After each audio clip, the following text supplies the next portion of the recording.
आता त्या तत्वदर्शी संताची खूण काय आहे?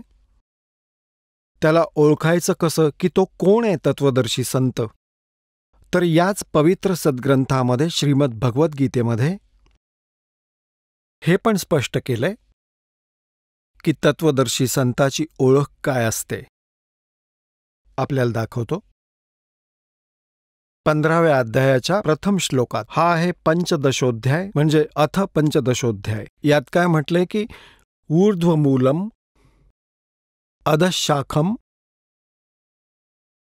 अश्वत्थम प्राहु अव्ययम छंदांसी यस्य पर्णानि य तमवेद स वेदवित. ऊर्ध्व म्हणजे वरती, मूलम म्हणजे जड, मूळ, अधशाखम म्हणजे खाली फांद्या असलेला, अश्वत्थम म्हणजे पिंपळाचा एक अविनाशी संसाररूपी वृक्ष म्हटलं जातं.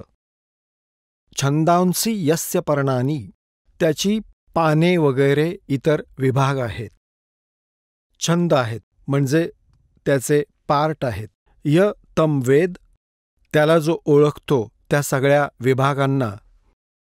स वेदवित तो वेदांच्या तात्पर्याला जाणणारा आहे तो तत्वदर्शी संत यांच्या भाषेत. ऊर्ध्वमूलम आदि पुरुष परमेश्वररूप मूलवाले. इथे लिहायला पाहिजे होतं यांनी की मूळ वरती असलेला. वरती जे मूळ आहे तो पूर्ण परमात्मा आहे असं समजा या संसाररूपी वृक्षाचा. पहिले आपण या संसाररूपी वृक्षाला पाहूयात. हे खूप सहजपणे आपल्या लक्षात येईल. पुण्यात्मांनो, हे ह्या मनुष्य जन्माचं मुख्य उद्दिष्ट हेच आहे ज्याला आम्ही पेंडिंग ठेवलं आहे. एक पर्यायी विषय समजलो होतो. खरं तर हा अति महत्त्वाचा मानायला हवा होता आपण. सगळ्यात आधी हाच आमचा जन्मापासून जीवांचं उद्दिष्ट आहे की भक्ती आणि भगवंतावर विश्वास असायला हवा. येणाऱ्या दिवसात परमात्मा त्यांच्या सोबत राहील अशी व्यवस्था करून ठेवील विश्वात. आपण विचारसुद्धा करू शकत नाही की जर सत्साधना पूर्ण विश्व या प्रकारे करू लागला तर ही धावपळ आणि हाहाकार मिटेल आणि परमात्मा जो लाभ देईल त्याचं ते तर सांगताच येत नाही. यासाठी भगवंताच्या शोधात कोणी गुफांमध्ये, कोणी पहाडावर, कोणी अमरनाथला भटकत आहेत. अशा धोकादायक स्थानांवर जातात जिथे एकदा चुकून पाय घसरला तर दिसणारही नाही, माणूस शोधूनसुद्धा सापडणार नाही, तरीही लोक जातात. तर हा पहा संसाररूपी वृक्ष. हा एक संसाररूपी वृक्ष आहे. गीतेच्या अध्याय नंबर 15च्या श्लोक 1 पासून 4 पर्यंत आणि 16 आणि 17चं हे निर्णायक ज्ञान आहे. यातून तुम्हाला समजेल. आता इथे काय सांगितलंय की वरती मुळं हा तर आहे पूर्ण परमात्मा. हे तर परमाक्षर ब्रह्म आहे. आणि ह्या खाली 3ही गुणरूपी फांद्या आहेत. हे पहा, ऊर्ध्वमूलम अधशाखम. गीता ज्ञानदाताने ह्या श्रीमद भगवद्गीतेमध्ये फक्त एवढीच हिंट दिली आहे. पहा 15वा अध्याय आणि याचा प्रथम श्लोक की ऊर्ध्वमूलम अधशाखम. बस, यांनी भाषांतर थोडं सगळंच चुकीचं केलंय. लिहायला हवं होतं ऊर्ध्व म्हणजे वरती, आदि पुरुष परमेश्वर रूप मूलवाले हे हवं होतं. ऊर्ध्व म्हणजे वरती, आदि पुरुष परमेश्वर म्हणजेच परमक्षर ब्रह्म, सच्चिदानंद घनरूपी हे तर मूळ समजा. अधशाखम हे ब्रह्मारूप मुख्य शाखावाले हे नाही. हे पहा 2 नंबरच्या श्लोकमध्ये इथे अधचा अर्थ 2 अध आहेत यात. एक हे. याचा अर्थ कुठे सांगितलाय? पुढच्या पानावर.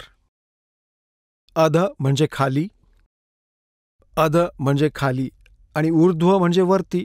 ऊर्ध्व म्हणजे वरती, अध म्हणजे खाली, अध म्हणजे खाली, अध म्हणजे खाली.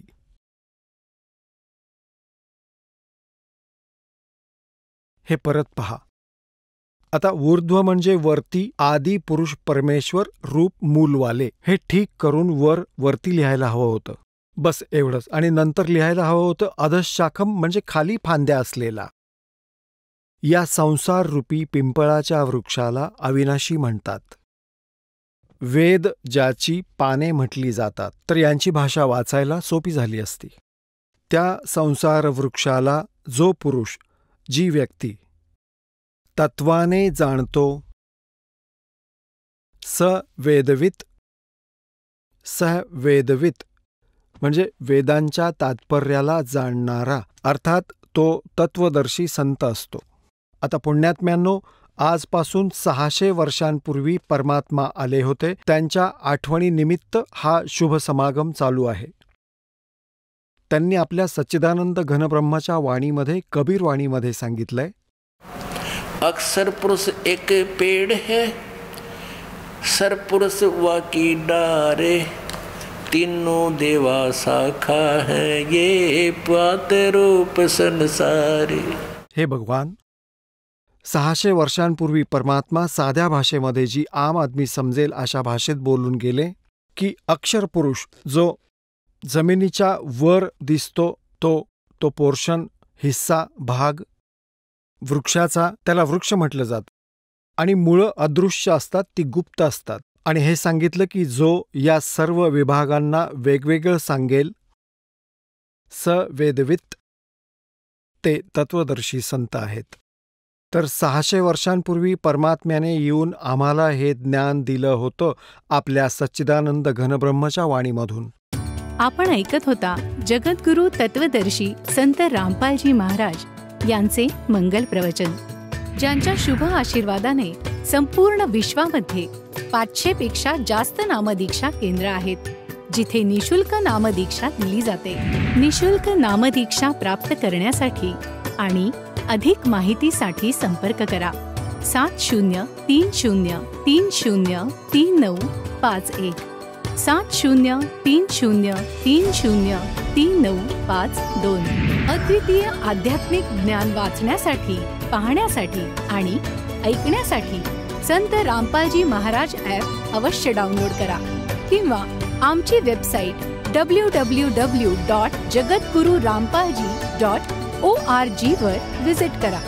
आम्हाला सोशल मीडियावर फॉलो करा. सर्व पवित्र धर्मांच्या पवित्र शास्त्रांवर आधारित प्रमाणित अनमोल पुस्तक ज्ञानगंगा किंवा जगण्याचा मार्ग यापैकी कोणतेही एक पुस्तक निशुल्क मागवण्यासाठी आपण आम्हाला आपले पूर्ण नाव, पूर्ण पत्ता, पिनकोड आणि फोन नंबरसह लिहून 7030303951 किंवा 7030303952 या नंबरवर SMS करू शकता किंवा 7030303950 या नंबरवर व्हॉट्सअप देखील करू शकता.